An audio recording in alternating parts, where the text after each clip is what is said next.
ಮಿತ್ರರೇ ನಮಸ್ಕಾರ. ಮಿತ್ರರೇ, ಈ ಬಾರಿಯ ಲೋಕಸಭಾ ಅಧಿವೇಶನದಲ್ಲಿ ರಾಹುಲ್ ಗಾಂಧಿ ಹೇಳಿದ್ದೊಂದೇ ಪದ, ಅದಾನಿ ಅದಾನಿ ಅದಾನಿ ಅದಾನಿ. ಅದಾನಿ ವಿಚಾರವೇ ಗಿರಿಕಿ ಹೊಡಿತಾ ಇತ್ತು ಕಾಂಗ್ರೆಸ್ನ ರಾಜಕೀಯ. ಅವರ ಮಿತ್ರ ಪಕ್ಷಗಳೇ ಹೇಳುದು ಈ ವಿಚಾರವನ್ನು ಬಿಟ್ಟು ಬೇರೆ ಎತ್ಕೊಳ್ಳೋಣ ಅಂತ. ಆದರೆ ರಾಹುಲ್ ಗಾಂಧಿ ಒಪ್ಪಿಲ್ಲ. ರಾಹುಲ್ ಗಾಂಧಿ ಅವರ ಈ ಹಠಕ್ಕೆ ಲೋಕಸಭೆ ಮತ್ತು ರಾಜ್ಯಸಭೆಯ ಅಮೂಲ್ಯ ಸಮಯ ವ್ಯರ್ಥ ಆಗೋಯ್ತು. ಯಾವುದೇ ರೀತಿಯ ಮಹತ್ವದ ಚರ್ಚೆ ಆಗದೆ ಲೋಕಸಭೆ ಮತ್ತು ರಾಜ್ಯಸಭೆಯ ಕಲಾಪ ಮುಗಿದು ಹೋಯಿತು. ಮಿತ್ರರೇ, ರಾಹುಲ್ ಗಾಂಧಿ ಏನು ಬಯಸ್ತಾ ಇದ್ರು? ಅದಾನಿ ವಿಚಾರದಲ್ಲಿ ಆರೋಪ ಕೇಳಿಬಂದಿದೆ, ಅಮೆರಿಕದಲ್ಲಿ ಕೇಳಿಬಂದಂತಹ ಆರೋಪ. ಇದರಿಂದ ಭಾರತದಲ್ಲಿ ದೊಡ್ಡ ರಾಜಕೀಯ ಲಾಭವನ್ನು ಪಡೆದುಕೊಳ್ಳಬೇಕು ಅಂತ ರಾಹುಲ್ ಗಾಂಧಿ ನಾನಾ ರೀತಿಯಲ್ಲಿ ತಂತ್ರಗಾರಿಕೆ ಮಾಡಿದ್ರು. ಅದಾನಿಯ ಇಡೀ ಆರೋಪವನ್ನು ಮೋದಿಗೆ ಲಿಂಕ್ ಮಾಡೋದಕ್ಕೆ ಯತ್ನ ಮಾಡಿದ್ರು. ಅದಾನಿ ಮೇಲೆ ಕೇಳಿಬಂದಿತ್ತಲ್ಲ 2,000 ಕೋಟಿ ಲಂಚ ಕೊಟ್ಟಂತಹ ಆರೋಪ. ಆ 2,000 ಕೋಟಿ ಮೋದಿ ಅಕೌಂಟ್ಗೆ ಹೋಗಿದೆ ಅನ್ನುವ ರೀತಿಯಲ್ಲಿ ಕಾಂಗ್ರೆಸ್ನವರು ಬಿಂಬಿಸೋದಕ್ಕೆ ಯತ್ನ ಮಾಡಿದ್ರು. ಆದರೆ ಮಿತ್ರರೇ, ಆಗಿದ್ದೇನು ಅಂತ ನಿಮಗೆಲ್ಲ ಗೊತ್ತು.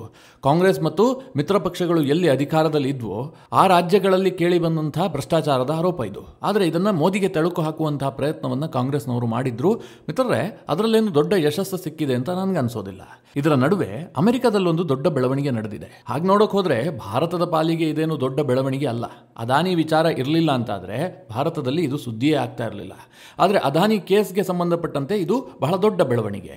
ಇದು ರಾಹುಲ್ ಗಾಂಧಿಗೆ ಮುಖಭಂಗವನ್ನು ತರಿಸಿದೆ. ರಾಹುಲ್ ಗಾಂಧಿ ಅದಾನಿ ವಿಚಾರದಲ್ಲಿ ಏನು ರಾಜಕೀಯ ಮಾಡ್ತಾ ಇದ್ದಾರಲ್ಲ, ಇದು ಇನ್ನು ಹೆಚ್ಚು ದಿನ ನಡೆಯೋದಿಲ್ಲ ಅನ್ನುವಂಥದ್ದು ಗೊತ್ತಾಗ್ತಾ ಇದೆ. ಹಾಗಾದರೆ ಅದಾನಿ ಕೇಸ್ನಲ್ಲಿ ಅಮೆರಿಕದಲ್ಲಿ ಏನು ಡೆವಲಪ್ಮೆಂಟ್ ಆಗಿದೆ? ಇದು ರಾಹುಲ್ ಗಾಂಧಿಗೆ ಯಾವ ರೀತಿಯಾಗಿ ಹಿನ್ನಡೆ ಆಗುತ್ತೆ? ಅದಾನಿಗೆ ಯಾವ ರೀತಿಯಾಗಿ ಜಯ ಸಿಕ್ಕಿದೆ? ಮುಂದೆ ಟ್ರಂಪ್ ಬರೋದ್ರಿಂದ ಅದಾನಿ ಖುಷಿಯಾಗಿರೋದು ಯಾಕೆ?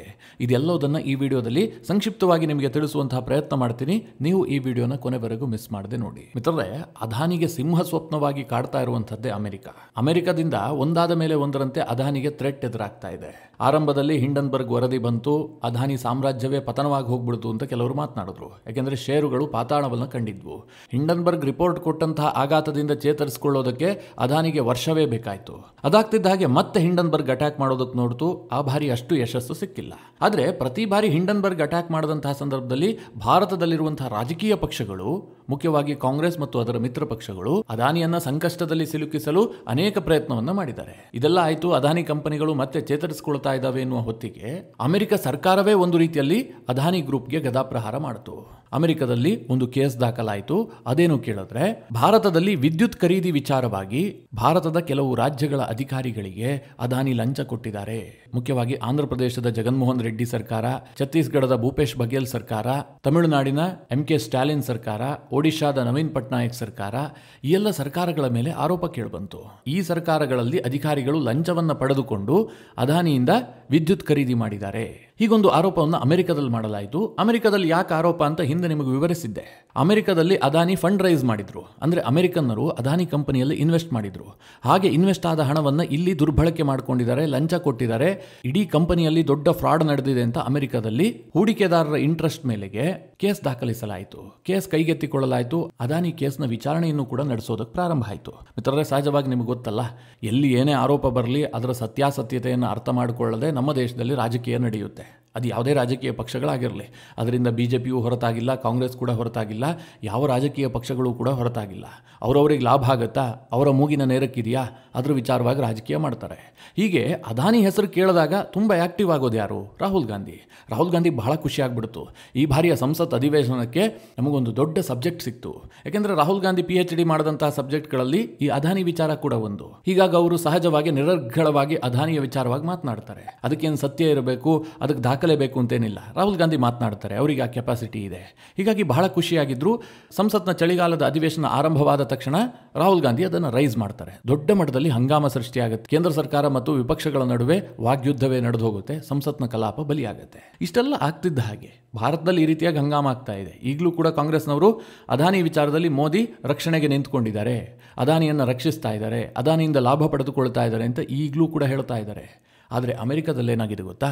ಅದಾನಿ ವಿರುದ್ಧ ಕೇಸ್ ನಡೆಸ್ತಾ ಇದ್ದಂತಹ ಅಟಾರ್ನಿ ಈಗ ರಾಜೀನಾಮೆ ಕೊಟ್ಟು ಮನೆಗೆ ಹೋಗ್ಬಿಟ್ಟಿದ್ದಾನೆ. ದಿಢೀರಂತ ರಾಜೀನಾಮೆ. ಆತನ ಹೆಸರು ಬ್ರಿಯನ್ ಪೀಸ್ ಅಂತ. ಮಿತ್ರರೇ, ಈತನನ್ನು 2021ರಲ್ಲಿ ಬೈಡನ್ ಸರ್ಕಾರ ನಿಯೋಜನೆ ಮಾಡಿತ್ತು. ಈತನೇ ಅದಾನಿ ವಿರುದ್ಧ ಆರೋಪ ಮಾಡಿದ್ದು, ಅದಾನಿ ಕೇಸನ್ನು ನಡೆಸ್ತಾ ಇದ್ದಿದ್ದು. ಈಗ ಈ ಬ್ರಿಯನ್ ಪೀಸ್ ಅನ್ನುವಂಥ ಅಟಾರ್ನಿ ಇದ್ದಕ್ಕಿದ್ದಂತೆ ರಾಜೀನಾಮೆ ಕೊಟ್ಟು ಮನೆಗೆ ಹೋಗ್ಬಿಟ್ಟಿದ್ದಾನೆ. ಈತನ ಕಾರ್ಯಾವಧಿ ಇನ್ನೂ ಕೂಡ 1 ವರ್ಷಗಳ ಕಾಲ ಇತ್ತು. ಆದರೆ ಬೈಡನ್ ಸರ್ಕಾರ ಕೊನೆಗೊಳ್ಳೋದಕ್ಕೆ ಮುಂಚೆಯೇ ಈತ ರಾಜೀನಾಮೆ ಕೊಟ್ಟಿದ್ದಾನೆ. ಇದು ಅದಾನಿಗೆ ದೊಡ್ಡ ಶಕ್ತಿಯನ್ನು ತಂದುಕೊಟ್ಟಿದೆ. ಮಿತ್ರರೇ, ನಾನು ಆಗಲೇ ಹೇಳಿದೆ, ಇದೇನು ದೊಡ್ಡ ಸುದ್ದಿ ಅಲ್ಲ. ಭಾರತಕ್ಕಿದು ಯಾವುದೇ ರೀತಿಯಲ್ಲೂ ಸುದ್ದಿ ಆಗ್ತಾ ಇರಲಿಲ್ಲ ಈ ಮೊದಲು. ಆದರೆ ಅದಾನಿ ವಿಚಾರ ಇರೋದ್ರಿಂದಾಗಿ ಈ ಅಟಾರ್ನಿ ರಾಜೀನಾಮೆ ಕೊಟ್ಟಿರುವಂಥದ್ದು ಅನ್ನೋದು ಅದಾನಿ ಕಂಪನಿಗೆ ಇಂಪಾರ್ಟೆಂಟ್ ಆಗುತ್ತೆ, ಭಾರತದಲ್ಲಿರುವಂತಹ ವಿಪಕ್ಷಗಳಿಗೆ ಇಂಪಾರ್ಟೆಂಟ್ ಆಗುತ್ತೆ. ಯಾಕೆಂತಂದ್ರೆ ಈ ಕೇಸ್ನಲ್ಲಿ ಇನ್ನೇನು ಹೆಚ್ಚು ಬೆಳವಣಿಗೆ ಆಗೋದಿಲ್ಲ ಅನ್ನುವಂಥದ್ದು ಪಕ್ಕ ಆಯಿತು. ಇದಕ್ಕೂ ಮುಂದುವರೆದು ಹೇಳಬೇಕು ಅಂತಂದ್ರೆ ಮಿತ್ರರೇ, ನವೆಂಬರ್ 5ನೇ ತಾರೀಕು ಅಮೆರಿಕದಲ್ಲಿ ಚುನಾವಣೆ ಆಯಿತು. ತಕ್ಷಣ ರಿಸಲ್ಟ್ ಕೂಡ ಬಂತು. ಟ್ರಂಪ್ ಗೆದ್ದಿರುವಂತಹದ್ದು ಇಡೀ ಜಗತ್ತಿಗೆ ಗೊತ್ತಾಯಿತು. ಆ ಸಂದರ್ಭದಲ್ಲಿ ಎಲ್ಲ ವಿಶ್ವದ ದಿಗ್ಗಜ ನೇತಾರರು ಟ್ರಂಪ್ ಅವರಿಗೆ ಶುಭಾಶಯ ಕೋರಿದ್ರು. ನರೇಂದ್ರ ಮೋದಿ ಕೂಡ ಶುಭಾಶಯ ಕೋರಿದ್ರು. ಬೇರೆ ಬೇರೆ ನಾಯಕರು ಟ್ರಂಪ್ಗೆ ಶುಭಾಶಯ ತಿಳಿಸಿದ್ರು. ಅದೇ ಸಂದರ್ಭದಲ್ಲಿ ಗೌತಮ್ ಅದಾನಿ ಕೂಡ ಟ್ರಂಪ್ಗೆ ಶುಭಾಶಯವನ್ನು ತಿಳಿಸಿದ್ರು. ಬಹಳ ಇಂಟ್ರೆಸ್ಟಿಂಗ್ ಬೆಳವಣಿಗೆ. ಸಾಮಾನ್ಯವಾಗಿ ಇಂತಹ ಬಿಸ್ನೆಸ್ ಮೆನ್ಗಳು ಅಮೆರಿಕದ ರಾಜಕೀಯ ವಿಚಾರಗಳಿಗೆ ರೆಸ್ಪಾಂಡ್ ಮಾಡುವಂಥದ್ದು ಬಹಳ ಕಡಿಮೆ. ಆದರೆ ಗೌತಮ್ ಅದಾನಿ ವಿಶೇಷವಾಗಿ ಟ್ರಂಪ್ಗೆ ಕಂಗ್ರ್ಯಾಚುಲೇಟ್ ಮಾಡಿದ್ರು. ಇದು ಬಹಳ ದೊಡ್ಡ ಸುದ್ದಿಯೂ ಕೂಡ ಆಗಿತ್ತು. ಯಾಕೆ ಗೊತ್ತಾ? ಅದಾನಿಗೆ ಚಿತ್ರಹಿಂಸೆ ಕೊಟ್ಟಿದ್ದು ಅಮೆರಿಕದ ಬೈಡನ್ ಸರ್ಕಾರ. ಅಮೆರಿಕದ ಬೈಡನ್ ಸರ್ಕಾರ ಒಂದಾಗ್ತಿದ್ದ ಹಾಗೆ ಒಂದರಂತೆ ಅದಾನಿ ವಿರುದ್ಧ ಸಮರ ಸಾರಿತ್ತು. ನಾನು ಆಗಲೇ ಹೇಳಿದೆ, ಹಿಂಡನ್ಬರ್ಗ್ ವರದಿ ಬಂತು. ಅದಾನಿ ಸಾಮ್ರಾಜ್ಯವನ್ನು ಪತನ ಮಾಡೋದಕ್ಕೆ ಅಮೆರಿಕ ನಾನಾ ರೀತಿಯಲ್ಲಿ ಯತ್ನ ಮಾಡಿತು. ಅದಾಗ್ತಿದ್ದ ಹಾಗೆ OCCRP, ಈ OCCRPಯ ಬಗ್ಗೆ ಈ ಹಿಂದೆ ಡೀಟೇಲ್ ಆಗಿ ವಿಡಿಯೋ ಮಾಡಿ ತಿಳಿಸಿದ್ದೆ. ಈ ಬಾರಿ ಇದು ದೊಡ್ಡ ಮಟ್ಟದಲ್ಲಿ ಸದ್ದಾಯಿತು. ಈ OCCRP ಭ್ರಷ್ಟಾಚಾರದ ವಿರುದ್ಧ ಅಂತ ಹೇಳಿಬಿಟ್ಟು ಅನೇಕ ವರದಿಗಳನ್ನು ಪ್ರಕಟ ಮಾಡುವಂತಹದ್ದು. ಈ OCCRP ನಿರಂತರವಾಗಿ ಗೌತಮ್ ಅದಾನಿಯನ್ನು ಟಾರ್ಗೆಟ್ ಮಾಡ್ತಾ ಇತ್ತು. ಪ್ರತಿ ಬಾರಿಯೂ ಕೂಡ ಭಾರತದಲ್ಲಿ ಸಂಸತ್ನ ಅಧಿವೇಶನ ಆರಂಭವಾಗುವ ಮುಂಚೆ OCCRPಯಲ್ಲಿ ಅದಾನಿಯ ವಿಚಾರ ಪ್ರಸಾರ ಆಗ್ತಾ ಇತ್ತು. ಅದಾನಿ ಸುದ್ದಿ ಪ್ರಕಟ ಆಗ್ತಿದ್ದಂತೆ ಭಾರತದಲ್ಲಿ ವಿಪಕ್ಷಗಳು ಆ ವಿಚಾರವನ್ನು ಇಟ್ಕೊಂಡು ರಾಜಕೀಯ ಮಾಡೋದಕ್ಕೆ ಶುರು ಮಾಡ್ತಾ ಇದ್ವು. ಈ ಕಾರಣದಿಂದಾಗಿ ಅದಾನಿಯ ಷೇರುಗಳು ನಿರಂತರವಾಗಿ ಕುಸಿತ ಕಾಣ್ತಾ ಇತ್ತು. ಈ OCCRP ಯಾಕೆ ಇಂಪಾರ್ಟೆಂಟ್ ಆಗುತ್ತೆ ಕೇಳಿದ್ರೆ, ಈ OCCRPಗೆ ಅಮೆರಿಕದ ಫಂಡಿಂಗ್ ಇದೆ, ಜೊತೆಗೆ ಜಾರ್ಜ್ ಸೊರೋಸ್ನ ಫಂಡಿಂಗ್ ಇದೆ ಅಂತೇಳಿ ಫ್ರಾನ್ಸ್ನ ಮೀಡಿಯಾ ಪಾರ್ಟ್ ವರದಿಯನ್ನು ಪ್ರಕಟ ಮಾಡಿತ್ತು. ಒಂದು ಡೀಟೇಲ್ ಆದಂತಹ ವರದಿ. ಅಂದ್ರೆ ಒಂದಾಗ್ತಿದ್ದ ಹಾಗೆ ಒಂದರಂತೆ ಅದಾನಿ ಸಾಮ್ರಾಜ್ಯವನ್ನು ಕೆಡವುವುದಕ್ಕೆ ಅಮೆರಿಕದ ಬೈಡನ್ ಸರ್ಕಾರ ಪ್ರಯತ್ನ ಮಾಡಿದೆ. ಒಂದೆರಡು ಪ್ರಯತ್ನ ಅಲ್ಲ. ಗೌತಮ್ ಅದಾನಿ ಇನ್ನು ತಲೆ ಎತ್ಕೊಂಡು ಇರಲೇಬಾರದಪ್ಪ, ಅವ್ರ ಇಡೀ ಬಿಸ್ನೆಸ್ ಸಾಮ್ರಾಜ್ಯ ಪತನ ಆಗಬೇಕು, ಅದಕ್ಕೆ ಏನೇನು ಮಾಡಬೇಕು ಎಲ್ಲದನ್ನು ಅಮೆರಿಕದ ಸರ್ಕಾರ ಮಾಡಿದೆ. ಯಾಕೆ ಹೀಗೆ ಮಾಡುತ್ತೆ ಕೇಳಿದ್ರೆ ಮಿತ್ರರೇ, ಭಾರತದ ಅದಾನಿ ಒಬ್ಬರೇ ಟಾರ್ಗೆಟ್ ಅಲ್ಲ. ಅಮೆರಿಕದ ಈ ರೀತಿಯ ದುರ್ಬುದ್ಧಿ ಈ ಹಿಂದಿನಿಂದಲೂ ಕೂಡ ಇದೆ. ಅವರು ವಿಶ್ವದಲ್ಲಿ ಯಾವುದಾದ್ರೂ ದೇಶದಲ್ಲಿ ಒಬ್ಬ ಬಿಸ್ನೆಸ್ ಮೆನ್ ತುಂಬ ಡೆವಲಪ್ ಆಗ್ತಾ ಇದ್ದಾನೆ, ಅದರಿಂದ ಆ ದೇಶಕ್ಕೆ ಹೆಲ್ಪ್ ಆಗ್ತಾ ಇದೆ, ಅವರ ಆರ್ಥಿಕತೆ ಬೆಳೀತಾ ಇದೆ ಅಂತಂದರೆ ಅವರು ಅದನ್ನು ದಮನ ಮಾಡೋದಕ್ಕೆ ನಾನಾ ರೀತಿಯ ಕುತಂತ್ರ ಮಾಡ್ತಾರೆ. ಅದು ಚೈನಾದ ಬಿಸ್ನೆಸ್ ಮೆನ್ಸ್ ಆಗಿರಬಹುದು, ಭಾರತದ ಉದ್ಯಮಿಗಳಾಗಿರಬಹುದು, ಯಾರೂ ಕೂಡ ಹೊರತಾಗಿಲ್ಲ. ಅವರಲ್ಲಿ ಏನು ಲೂಪ್ ಹೋಲ್ ಸಿಗುತ್ತೆ, ಅವ್ರ ಮೇಲೆ ಯಾವ ರೀತಿಯಾಗಿ ದಾಳಿ ಮಾಡಿದ್ರೆ ಅವ್ರಿಗೆ ನಷ್ಟ ಆಗುತ್ತೆ, ಈ ರೀತಿಯಾಗಿ ಅಮೆರಿಕ ಯೋಚನೆ ಮಾಡ್ತಾ ಇರುತ್ತೆ. ಗೌತಮ್ ಅದಾನಿ ಅದರಲ್ಲಿ ಮೈನ್ ಟಾರ್ಗೆಟ್ ಆಗಿದ್ರು. ಯಾಕೆಂದರೆ ಅತ್ಯಂತ ವೇಗವಾಗಿ ಬೆಳೆಯುತ್ತಿರುವಂತಹ ಕಂಪನಿ ಗೌತಮ್ ಅದಾನಿದು. ಜೊತೆಗೆ ಇದರಿಂದ ಭಾರತಕ್ಕೂ ಕೂಡ ತುಂಬ ಹೆಲ್ಪ್ ಆಗ್ತಾ ಇದೆ. ಸಾಕಷ್ಟು ಜನರಿಗೆ ಉದ್ಯೋಗ ಸಿಗ್ತಾ ಇದೆ. ಹೊಸ ಹೊಸ ಸೆಕ್ಟರ್ಗೆ ಗೌತಮ್ ಅದಾನಿ ಎಂಟ್ರಿ ಕೊಡ್ತಾ ಇದ್ದಾರೆ. ದೊಡ್ಡ ದೊಡ್ಡ ಸೆಕ್ಟರನ್ನು ಆಕ್ಯುಪೈ ಮಾಡ್ಕೊಳ್ತಾ ಇದ್ದಾರೆ. ಮುಖ್ಯವಾಗಿ ಗ್ರೀನ್ ಎನರ್ಜಿ, ಈ ಶತಮಾನವನ್ನು ಆಳುವಂತಹದ್ದು ಗ್ರೀನ್ ಎನರ್ಜಿ ಅಂತ ಹೇಳಲಾಗ್ತಾ ಇದೆ. ಅಂದರೆ ಪೆಟ್ರೋಲ್, ಡೀಸೆಲ್ ಇದೆಲ್ಲ ಮುಕ್ತಾಯ ಆಯಿತು. ಗ್ರೀನ್ ಎನರ್ಜಿ ಏನಿದೆ ಇದಕ್ಕೆ ಭವಿಷ್ಯ ಇದೆ ಅಂತ ಆ ಸೆಕ್ಟರ್ನಲ್ಲಿ Gautam Adani strong foundation stone ಅನ್ನು ಇಡ್ತಾ ಇದ್ದಾರೆ. ಅಂದರೆ ಗಟ್ಟಿಯಾದಂತಹ ಅಡಿಪಾಯ ಹಾಕ್ತಾ ಇದ್ದಾರೆ. ಇದನ್ನು ಅಮೆರಿಕ ಸಹಿಸಿಕೊಳ್ತಾ ಇಲ್ಲ. ಎಲ್ಲದರಲ್ಲೂ ನಮ್ಮದೇ ಪಾರುಪತ್ಯ ಇರಲಿ, ನಮ್ಮದು ಯಾವುದೋ ಕಂಪನಿ ಬರಲಿ, ಯಾಕೆ ಅದಾನಿ ಬರಬೇಕು, ಏನಾದರೂ ಮಾಡಿ ಅದಾನಿಯನ್ನು ತುಳಿಬೇಕು ಅಂತ ಅಮೆರಿಕ ನಿರಂತರವಾಗಿ ಪ್ರಯತ್ನ ಮಾಡ್ತಾ ಇತ್ತು. ಹೀಗಾಗಿ ಬೈಡನ್ರ ಈ 4 ವರ್ಷದ ಅವಧಿ ಏನಿದೆ ಇದರಲ್ಲಿ ಅದಾನಿ ಸಿಕ್ಕಾಪಟ್ಟೆ ಪೆಟ್ಟು ತಿಂದಿದ್ದಾರೆ. ಅಂತಿಮವಾಗಿ ಬೈಡನ್ ಒಂದು ಗದಾಪ್ರಹಾರ ಮಾಡೋದಕ್ಕೆ ಯತ್ನ ಮಾಡಿದ್ದೇನು ಕೇಳಿದ್ರೆ ಕೇಸ್ ಹಾಕ್ಬಿಟ್ಟು ಅದಾನಿಯನ್ನು ಸಿಕ್ಕಾಕ್ಸ್ತೀನಿ ಅಂತ ನೋಡಿದ್ದು. ಆದರೆ ಈಗ ಅದು ಕೂಡ ವಿಫಲವಾದಂತೆ ಕಂಡು ಬರ್ತಾ ಇದೆ. ಕೇಸ್ ಹಾಕಿದಂತಹ ಅಟಾರ್ನಿಯೇ ಈಗ ರಾಜೀನಾಮೆ ಕೊಟ್ಟು ಮನೆಗೆ ಹೋಗ್ಬಿಟ್ಟಿದ್ದಾನೆ. ಇನ್ನೊಂದು ಕಡೆ ಟ್ರಂಪ್ ಮತ್ತು ಅದಾನಿಯ ನಡುವೆ ಉತ್ತಮವಾದಂತಹ ರಿಲೇಷನ್ಶಿಪ್ ಇದೆ ಅಂತ ಹೇಳಲಾಗ್ತಾ ಇದೆ. ಯಾಕೆ ಕೇಳಿದ್ರೆ ಟ್ರಂಪ್ ಗೆದ್ದಂತಹ ಸಂದರ್ಭದಲ್ಲಿ ಅದಾನಿ ಕಂಗ್ರ್ಯಾಚುಲೇಟ್ ಮಾಡಿದ್ರು. ಟ್ರಂಪ್ ಬಂದ ನಂತರ ಅದಾನಿಗೆ ಈ ರೀತಿಯ ಕಿರುಕುಳಗಳು ಇರೋದಿಲ್ಲ. ಮಿತ್ರರೇ, ನಿಮಗೊಂದು ಪ್ರಶ್ನೆ ಬರಬಹುದು, ಯಾವುದೊಂದು ಸರ್ಕಾರ ಅದಾನಿಗೆ ಕಿರುಕುಳ ಕೊಡ್ತಾ ಇದೆ, ಅದಾನಿಗೆ ಏನೋ ತೊಂದರೆ ಮಾಡ್ತಾ ಇದೆ ಅಂತಂದ್ರೆ ಭಾರತೀಯರಾಗಿ ನಾವ್ಯಾಕೆ ಅದ್ರ ಬಗ್ಗೆ ತಲೆ ಕೆಡಿಸ್ಕೊಳ್ಬೇಕು? ಅದಾನಿ ಒಬ್ಬ ಬಿಸ್ನೆಸ್ ಮ್ಯಾನ್. ಈತನಿಗೂ ನಮ್ಮ ಸರ್ಕಾರಕ್ಕೂ ನಮ್ಮ ದೇಶಕ್ಕೂ ಏನಾದರೂ ಸಂಬಂಧ ಇದೆಯಾ ಕೇಳಿದ್ರೆ ನೇರವಾಗಿ ಸಂಬಂಧ ಇದೆ.